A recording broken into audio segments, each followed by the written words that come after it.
but not over the love for themselves, not over the love for the power position that they have. And you will not find someone in a position of power that will freely give it up. They've got to be convicted. And so I have found what this thing of Jezebel love is, that the Jezebels, they know more than their husbands. They're wiser than their husbands. They're higher than their husbands. They know they have the power, not just of the checkbook, but power in so many other ways. And I want to tell you something. I know some of you how you operate. You kind of remind me of my daddy. When I was a little boy, no, I'll take that back. Sorry, Dad. Reminds me of an illustration that involves my daddy. When I was a little boy, back in those days, in the 50s, the Sandhills, north of Ogallala, Nebraska, had roads that we called cow trails. And that's really just what they were. They were just two ruts in the road.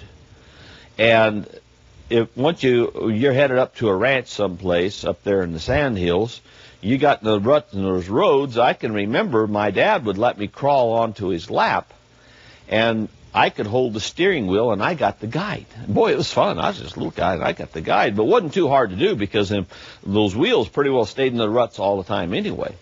And so I'm driving away. I'm driving. Dad, how am I doing, Dad? You're doing good, son. You just keep right on driving.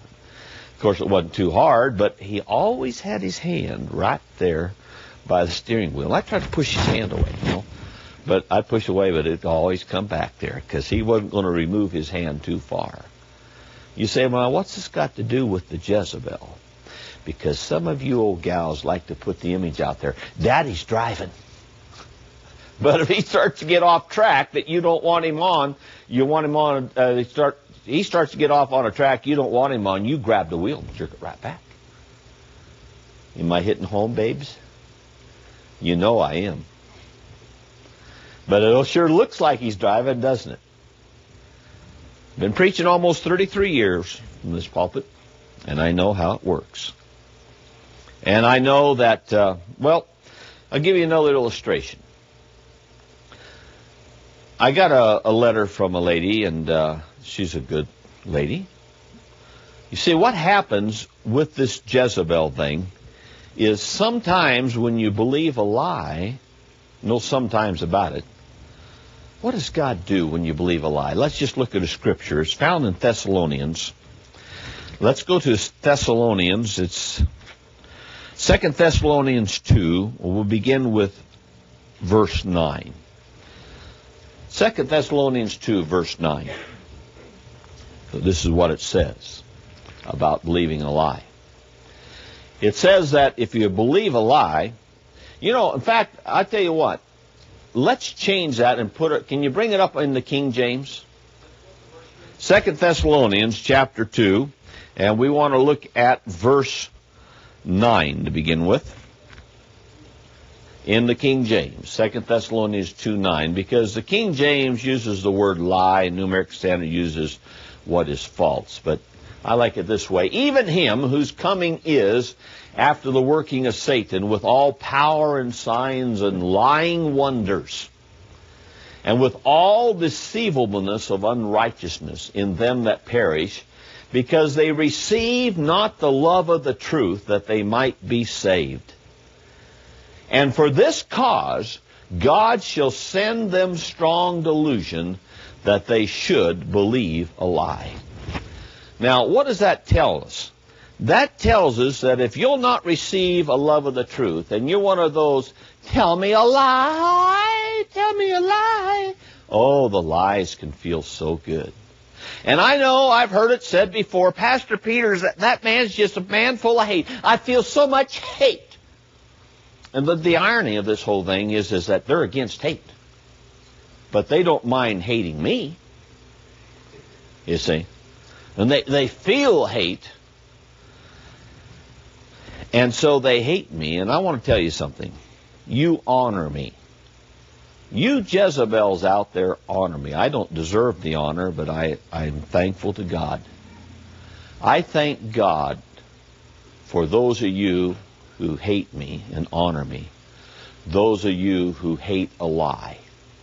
Because when I'm hated, those of you that love a lie, because when I am hated by those that love a lie, I consider it an honor. Did I get that right? Does that make sense? So you honor me. But you want to talk about feeling hate? Let me tell you something. I'm going to give a prediction. I predict that many of you, now I say you, I don't know where you are at. Some of you are listening on the radio, some on satellite, some on the internet.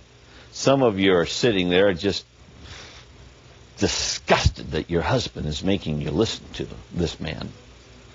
But someday I predict you're going to feel hate. And you're going to feel all this hate. And you're going to say, where's this hate coming from? And then you're going to realize that it's coming from you. And then you're going to realize where you're at. You're on the day of judgment, and you hate those lying preachers that you loved so long. You loved their lies then. It made you feel so good then. But the day will come, you'll hate them. Now, thank God there's a remnant out there that loves someone that will bring them the truth regardless of the price.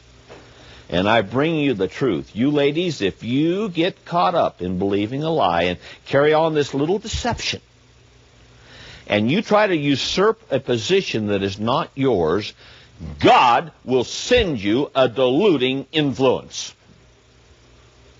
Now, that's exactly what happened to King Saul. Samuel was the one in the position of authority that offered the sacrifice. He was in that leadership position, that spiritual leadership. And then Saul stepped in and did it and thought it was the thing to do. And what did God do when he did do it? I'll tell you what he did. He sent a deluding influence. He sent an evil spirit on Saul. And Saul became crazier than a bed bug. He saw David as the enemy. And there's a lot of you out there that see me as your enemy, because I tell you the truth. And Paul one time said to the Galatians, have I become your enemy for telling you the truth? And the answer is yes. With the Jezebels, that's exactly what you become. Their enemy if you tell them the truth, because they love a lie. Now, this woman, I believe, is caught up in a lie. She loves God. Jezebel's love God. She loves her husband, loves her children. And in the letter I was reading, now the healing hadn't come into this household like she's expecting, but I suspect I know why, because she said, my husband is about to the place where I think I can turn the spiritual reins over to him. What's that tell you? It's just like, okay, I'm going to let go of the wheel now and see how he does, but I'll keep my hand right close. That's not the way it works. Do you understand what I'm saying?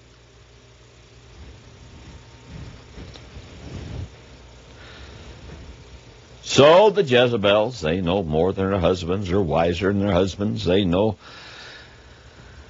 they're higher above their husbands. They love the power. They love themselves. That's sort of a summary of that. I want to say this, that when you have a situation, and it develops, when you have a situation in a household where the wife decides where to go to church or what preacher is going to be listened to, let me tell you, you've got a woman that has usurped a position. That's what you got. She has now gone higher, and she's deciding in regards to spiritual leadership roles. Well, honey, I just don't feel comfortable listening to Pastor Peters, and I get so much more out of Reverend so-and-so. Well, then go.